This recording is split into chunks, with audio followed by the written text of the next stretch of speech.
nous retrouvons aujourd'hui en Bourgogne, une région marquée par la qualité de ses vignes mais aussi par ses gastronomies. Et mis à part le raisin, un autre fruit fait la fierté de cette région, le cassis. Au départ cultivé pour ses vertus médicinales, la production de cassis s'est répandue à la fin du 19e siècle pendant la crise du phylloxéra. Ce petit puceron importé des États-Unis a détruit en quelques années une très grande partie du vignoble français. Les vignerons se sont donc adaptés, ont transformé leur exploitation et ont débuté la production de cassis. Et aujourd'hui, nous allons à la rencontre d'Isabelle, Camille et Sylvain Olivier, producteurs de cassis depuis 1995 dans les Hautes-Côtes de Nuits. Cette famille de passionnés met en avant la qualité de ce produit et met un point d'honneur à garder une fabrication artisanale, locale et innovante. Mais surtout, ils s'occupent de toutes les étapes du processus, de la production à la vente. Ah ben moi, le cassis, pour moi, il coule dans mes veines, quoi.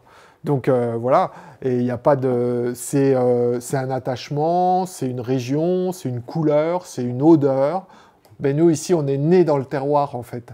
Dans ce que je pense un modèle de terroir, puisque on a les climats de Bourgogne qui ont été classés au patrimoine mondial de l'UNESCO, qui sont justement la dentelle du terroir dans le vin.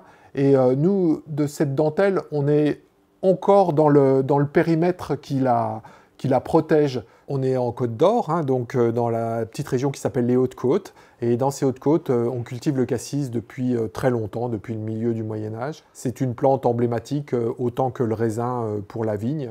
Nous suivons alors Camille, l'un des enfants de la famille qui a rejoint la ferme Fruits Rouges il y a 2 ans.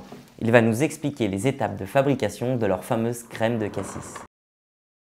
Nous avons récolté nos cassis que nous avons mis en cave dans nos fûts avec de l'alcool de blé. Et puis après 3 mois de macération de fruits dans l'alcool, eh bien, on va passer au pressurage. Les fruits vont passer ici dans notre pressoir, qui est le pressoir du grand-père, qui est un pressoir en fait assez qualitatif. Ensuite, à l'aide du broc, on va mettre les fruits dans le pressoir. Une fois que les fruits sont dans le pressoir, on va venir étaler nos fruits pour avoir une zone plate. On met nos cales en bois, on presse tout doucement et le jus qui en sort est mis de côté. Donc on va sortir une gamme d'arômes qui est beaucoup plus fidèle à ce que le fruit est en capacité de nous donner. Après cette étape de pressurage, le jus est filtré, puis on y ajoute du sucre.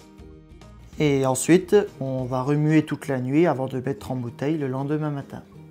Cette IGP Cassis de Bourgogne, aujourd'hui, c'est la seule IGP qui vous garantit, de par son cahier des charges, d'avoir du cassis produit dans une zone délimitée avec des parcelles qui sont reconnues aptes à produire du cassis de Bourgogne, avec la variété noire de Bourgogne, transformée toujours dans cette même aire géographique, et puis ensuite vendu aux consommateurs avec quand même ce nom cassis de Bourgogne, qui est finalement qui véhicule toutes les valeurs de la et du Bourgogne.